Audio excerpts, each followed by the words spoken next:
Hi, I'm Mike Huntington. I'm recording now a conversation with Senator Wyden at his town hall today. Period. I posed these questions to him. This was on Saturday, April 16th, 2022. Senator Wyden, thank you for allowing these important town hall meetings, and thank you for your work to improve Medicare with proposals in the 2021 Build Back Better legislation. Two questions.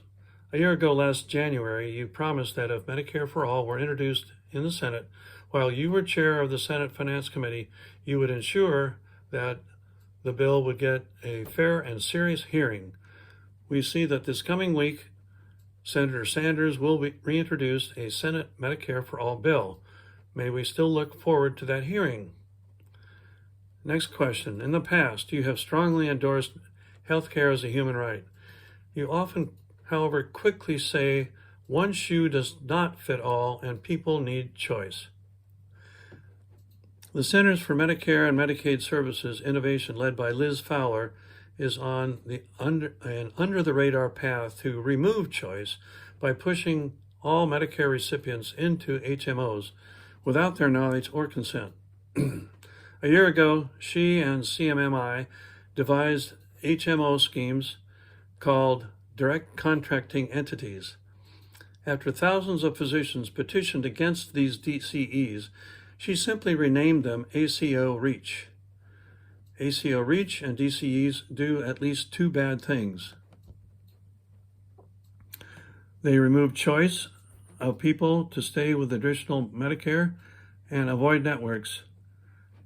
Number two, they allow private equity firms to divert up to 40% of Medicare dollars intended for healthcare and placing them instead into overhead and profit for the insurance companies. What will you do to stop ACO REACH and further privatization of Medicare? Thank you. Here is his evasive answer. So that Medicare can negotiate to hold down the cost of medicine. We'd like to have an out-of-pocket cap on insulin, which is important to thousands and thousands of Oregonians. And you may have seen as well that I have been doing a deep dive into the taxes of Big Pharma. And the Finance Committee investigative staff is looking at three of the largest companies. And what we're looking at specifically is how these companies can have such a big chunk of their sales in the United States, but for purposes of taxes, they book the sales overseas where they can get a lower rate, in places where they can get a lower rate. So that's what I'm working on now, which responds to, I think, the biggest, most immediate concern from Oregonians, particularly seniors, that they feel like they're getting mugged at the pharmacy counter. That's number one. Number two, when we get through the new version of the domestic priority, everybody called it Build Back Better before, we'll see what it's called now.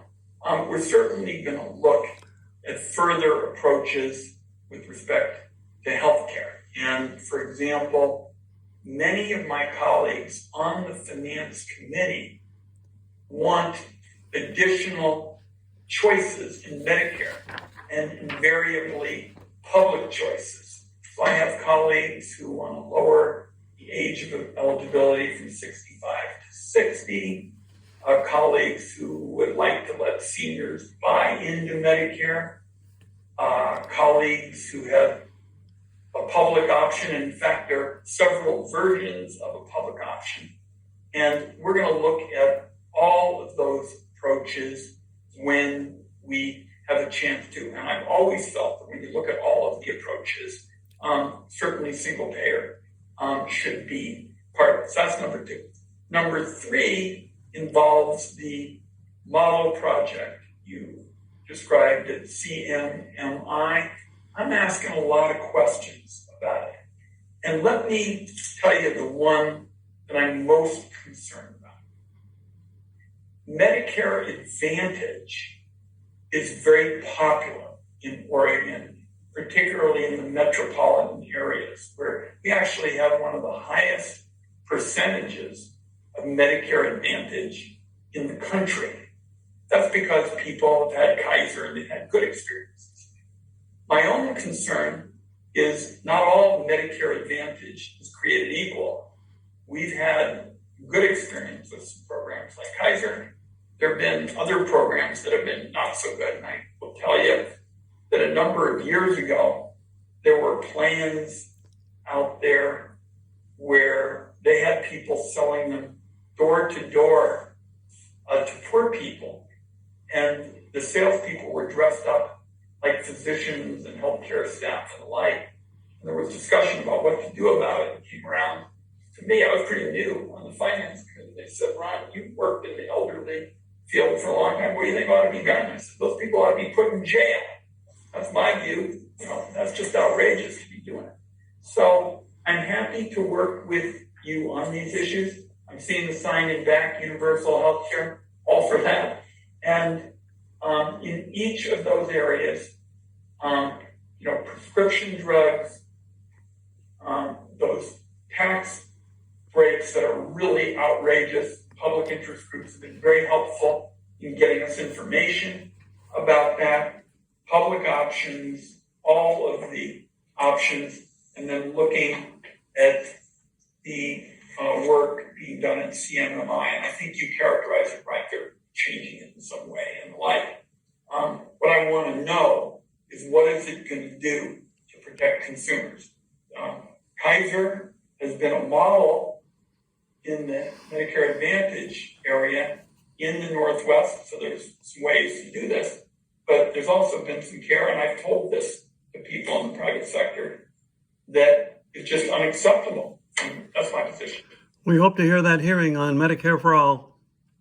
Right, but understand, I have a lot of members of the Finance Committee who want more choices in Medicare, and they are public choices.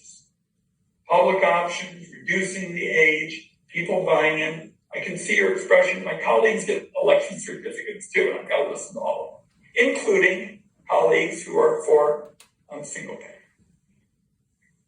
Thank you. Thanks for joining us today, Mike. Very fair point. Next up, we have Amanda.